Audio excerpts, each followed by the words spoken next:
female okay? Do they need dental work? Like, can I coin that? Hello everyone, welcome back to my channel. I'm Lydia, an adult fantasy writer, and today I'm doing an interesting tag. It's called the Dear Publisher tag.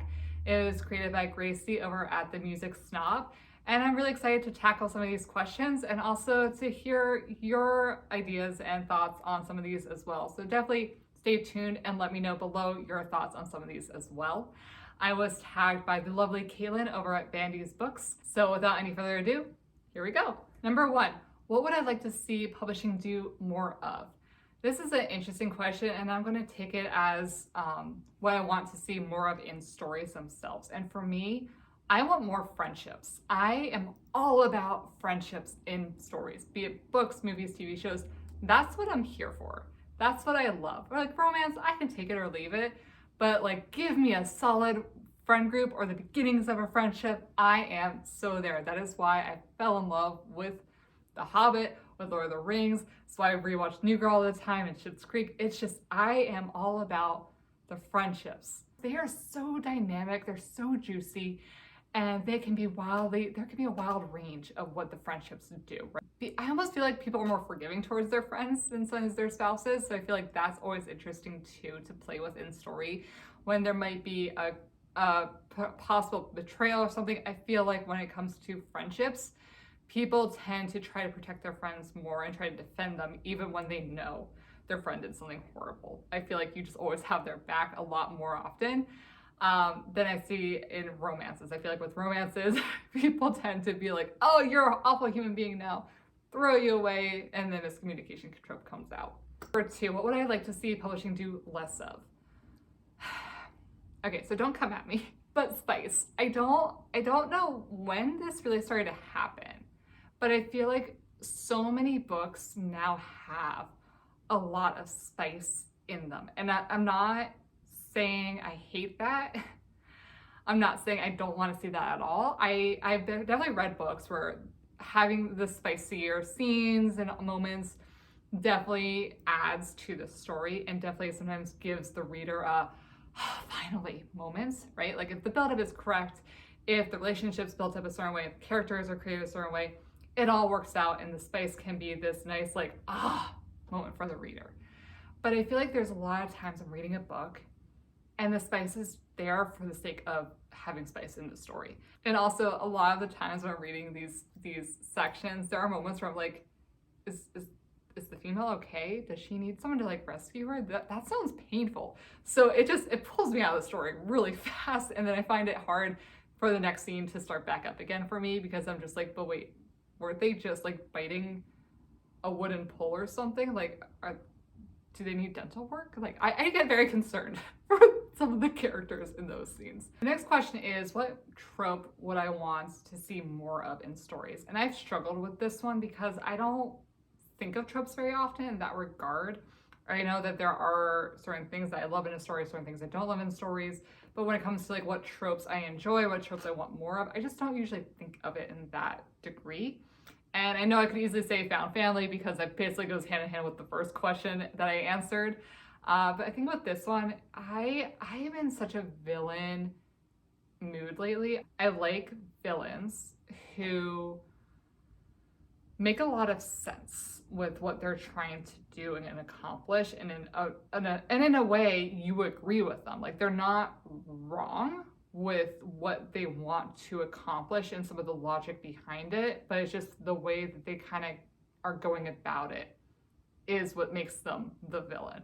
Like I'm thinking Thanos is like the biggest one I can possibly think of. Is like he's not fully wrong with what he's saying and what he wants to achieve, but he's also doing a horrible, awful thing. I love those villains so much. I love villains that I understand. I find myself nodding along with, be like, yeah, you have a point there. Yeah, you have a point there. And then the next sentence when they say their strategy, you're like, ooh, that's a bit dramatic. But at the same time, you're like, yeah, but how else do you achieve what they're trying to do? Like, I love that kind of, I guess, a trope. I don't know what it would be called. Villains make sense trope. Can I coin that? Next up is, what trope would I like to see less of? And I'm going to draw from my discussions with other people as well in this one, because I feel like there are 3 tropes that just everyone, I feel like, cannot stand anymore. And this one is the surprise pregnancy. I think the only time I've seen this done well is in the movie Juno. And that is the entire premise of the story, is this surprise pregnancy. But when it's used as like this sub-minor plot thing just to add drama, I can't stand it. You strip the female away from anything but being a vessel for a child, and you strip the partner away of anything but being terrified or panicky or feeling trapped in some way, and I don't like it. I hate that it's used to trap couples together. I hate that it's used to add drama, and I can't stand that many times when this trope comes up, no one talks about all the alternatives to dealing with this surprise pregnancy. Like, I understand that some people really are only going to have one outcome, like they really can't fathom doing X or Y, and that's completely fine. I'm not saying that that's wrong, but I feel like when you have a surprise pregnancy, you panic for a moment. For a moment, you're going to go through the different scenarios in your head of, what can I do about this? What are my options? And you're going to slide through them. I don't care how fast or how slow, if you're going to debate or not. And I would love if this trope is going to come up to actually hear that conversation. That is the character development right there. That is when you realize who they are better. You see how they work through a problem, and especially if they're working through the problem with their partner, you see a growth with them, or you see them grow apart. I mean, that kind of a dynamic is very interesting. So if you're going to go for this trope, then really go for it. The next question is, what would I like to see change in children's books? And this question is very difficult for me.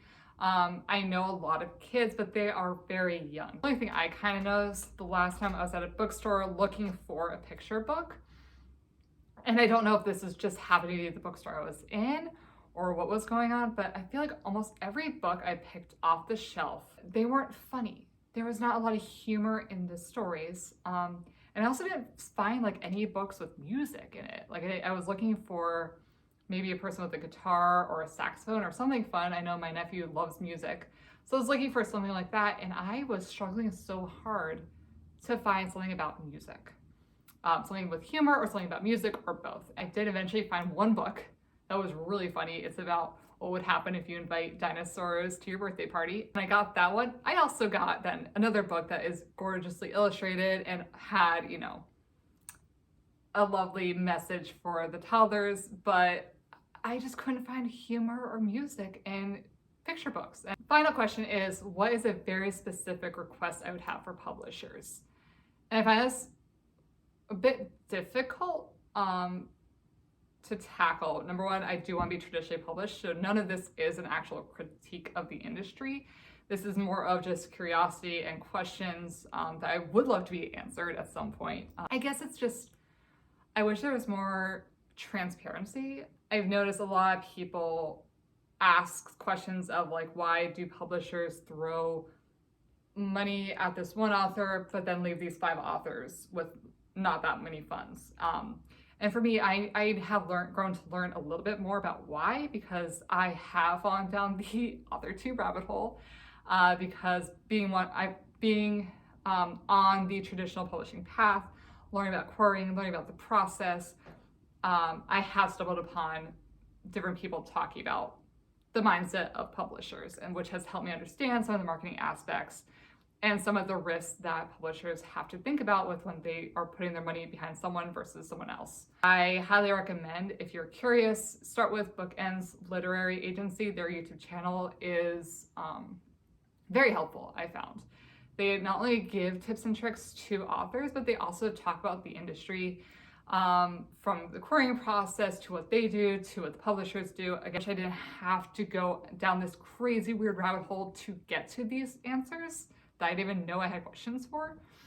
And I feel like if that helped, if that was more readily available, I feel like that would get rid of some taboo around traditional publishing. It would help me understand the market more. Like, why is YA so huge? I want to know why that is. Why is the market shifting that way? Or why are publishers pushing the market that way? Like, which way is it going? When do we know when to stop? When is it going to turn around? I would love to learn all of that. I don't know how publishers would do that. I don't know if maybe I'm just not looking in the right place, but I wish that was just more open to the general public, but that's also, again, that's a marketing strategy. So how much do publishers want that to be out there for everyone to know about? Because they would lose some power over the market then. Just like any other industry when it comes to marketing to the public. So that's it. That's all I have today. That was the Dear Publishers tag. It was a lot of fun. I liked it a lot. I hope you guys enjoyed hearing some of my rants, some of my thoughts. Please give me your thoughts and opinions below, especially the trope one. I'm really curious what tropes people want in their stories. I feel like we always talk about our favorite tropes or least favorite tropes, but we never really talk about which ones we're craving to see more of. So definitely let me know that one down below. I'm not going to tag anyone for this challenge just because I feel like this is a really hard one to do. But if you're seeing this, please consider yourself tagged, and please try this out and let me know if you do it. Please tag me so I can watch your video as well. I am very curious what other people will have to say for all these questions. Until next time, guys, bye.